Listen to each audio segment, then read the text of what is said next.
Hi everybody, welcome to Ongar's Guide. My name's Derek and you join me today on one of our new Hint of History videos. Hint of History is exactly like it suggests. We go to a place and we have a quick look at the history. And it's just a little hint. We're not going in depth, but we are having a look at an interesting place. And today we're at St Andrew's, Juxtta, Ongar. Now this is a really beautiful church which I'm intentionally not showing you yet because it's over there. But why are we here? Well, it's in Essex, and Essex is my special place. It's where I live and it's where I know. So what's special about this church? Well, it's the oldest log church still in existence in the UK, possibly Europe, maybe even the world. So let's have a little look at it. And there we are. That is St Andrew's Juxtta, Ongar. Juxta means next to, so it's St Andrew's next to Ongar.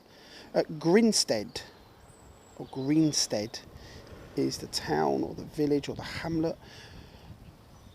And that section there in the middle is the appropriate part. This is the ancient log section, built in about 1060, so just prior to the Norman invasion, and these logs date back from then. The section of brickwork at the bottom is Victorian. There was an issue with the logs rotting away, and so they were replaced, the bottom section, with some lovely brickwork. Again, a lot of the work and a lot of the building has been replaced on the top. The roofing will have been replaced, the windows will have been replaced, sections were built out of brick later, but it is a lovely little church. So something you find a lot in churchyards is ewes.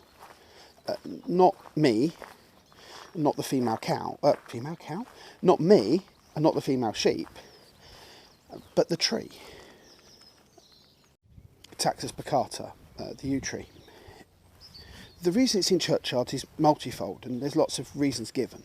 One is it's evergreen, so it's always got new life, it's never dead.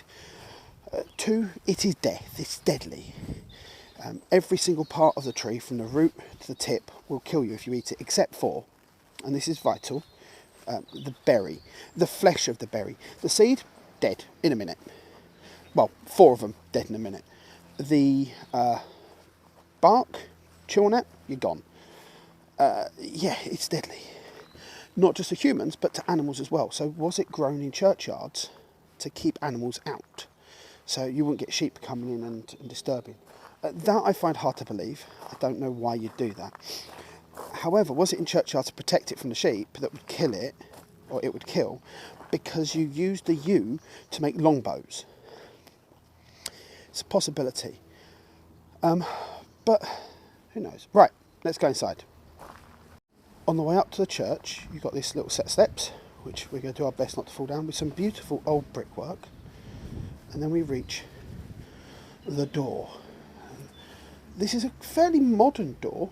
Excuse me.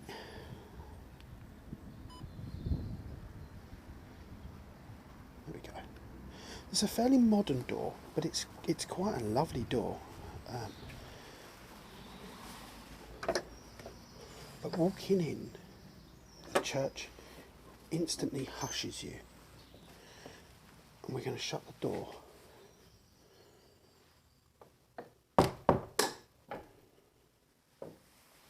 And here we go. Some lovely little donation bits. Some guidebooks, some fridge magnets, some crosses, pencil sharpeners, jams, what have you. And you come in, but it's dark. There are no lights in this building. Well, there are, but they're not big and showy. They're little spotlights, so you still keep that little bit of darkness. And the smell. If you've not been into an old English church, it's hard to explain, but it has that smell. It's a slightly damp stone. It's oak. It's just got a smell. And it's beautiful. And it's a lovely building. And even for someone who's not religious, you get the feeling of importance, and so you get the stained glass. Oh, hello. I got a new gimbal, so I'm still learning the controls. You have the stained glass in its beauty and its brightness, and you can see the reverence and care that went into it. This window is dedicated to someone who died in 1871, and he was a church warden for 25 years. You've got some of the stories about the soldiers and the history of the area, and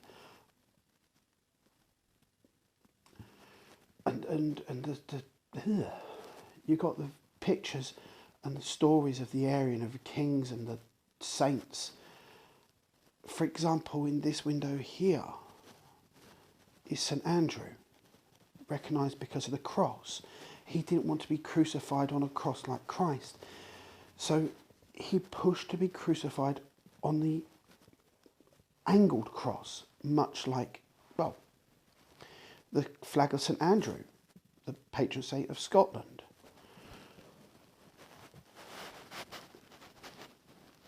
Now, just to think about the age of this building, and it's still standing, and there's a step there. It's quite an amazing thing to see still standing. And some of the little bits of social history are what I love. And one of them is just down here. Now, I just need to open a pew up. All the pews have little doors. So that once you were in, you were secure. It was your spot. And it's this little hole here. Let's have a look at this. Now, this is a bit odd. This is a little hole known as the leper's squint. Now, today, it's glazed, but back in time it wouldn't have been. And why is it there? Well, its name gives a suggestion as to one of the reasons. So what's it there for? Well, it's there because it's for the lepers. The lepers they're kind of seen as the lowest of the low. They were incredibly ill, and they had an illness that caused you to lose parts of your body, caused your body to almost rot. Not quite. Nowadays, we can deal with it. Antibiotics, fine, sorted. But if you wanted to be involved in church, you wanted to get blessed by a vicar, holy water maybe, oh, it's cold today, that's where you'd come to. And the priest could come from the altar, which is, if I turn around, behind me there, he could come down and he could pass out alms or blessings through that little window, which I think is quite a beautiful little thing. It's that social history again. I love that door. I love this door so much. Oh, it's such a beautiful thing.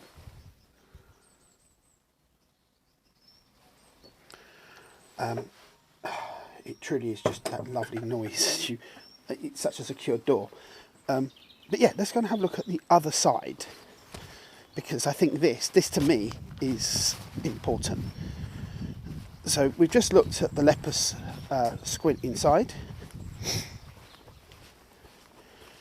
Now, there's a few things to note. It's on the north side of the church, so it's going to get dark for a second until the camera realises it's dark. And here it is, leper's squint. But you'll notice from out here, I can't actually see anything. There's a little hole. Let's see if we can get a look inside. There we go, there's a little hole. So I would place my hand here for the blessing, for the holy water, for the vicar's or the priest's recognition. Now, like all these things, there's another story. And actually, it was purely a little spy hole, so the priest could see who's coming towards the church from the north. Because, of course, when this church was built, all of this space would have been potentially open farmland. I don't buy that, and I'll explain for why I don't buy that. I don't buy that for the very simple reason. Churches in the UK, north, south, east, west, altar, at the east, which is behind me there. Not altar at the west. Often the font will be at the west. But the main door is 90% of the time, if not more often, on the south side. Because in this country, cold weather blows from the north, and you want to keep the heat in the church. Because they weren't heated, they had windows, you wanted to keep as much warmth in as possible, and the noise down. So the cold wind would blow from the north, hit the wall, done with. The warm, nicer wind, if you had nicer wind, if that's such a thing, comes from the south. We have quieter weather from the south. If there's a storm blowing, the rain will be hitting from the north. And considering that some church services, you were in there for 3-4 hours, you didn't want it being cold. Interesting little tidbit that may not make it into this video, but probably will. At one point, while making gunpowder, it was discovered that ladies' urine was the best source of saltpeter. And they collected it from churches, from church pews. So, yeah, it shows how long you might have been in there for, because you might have had a gazunder under your pew.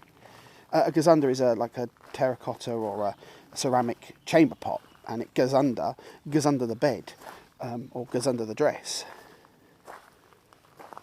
So, St Andrew's Juxtta, Ongar, or St Andrew's Grinstead. Ongar, I keep mentioning, is just over there. Important things about Ongar, it's actually 3 of them, or 2 of them, Chipping and High, and there was a third I'm sure, but I can't remember it now. Chipping just means it's market town. High Ongar, because it's literally on high ground. One day we'll do a video in Ongar, but as this is the walker's guide, and I always like to give a little shout out to a nice little walk, if you park up here at St Andrew's, and there's car parking just outside the gate, please park at an angle so we can get more cars in. You can walk in, visit the church. After visiting the church, walk out the gate, and then you've got a few footpaths.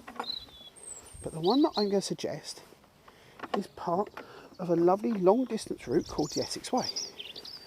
So you've got a public footpath down here, as noticed by the concrete post just there. But a better footpath, in my view, and I can only speak in my view, having walked along it multiple times, is this one here. And this is the Essex Way.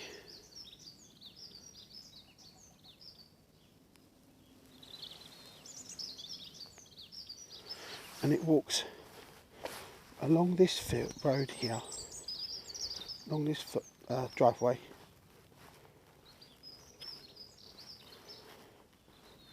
and across into the field. This little start to a walk. You can do several miles. You can walk down into Ongar, around Ongar, come back. You can walk down across the fields, around underneath the up into Ongar Railway, and then back through here. But yeah, there's lots of options. It's definitely worth having a look at. But now,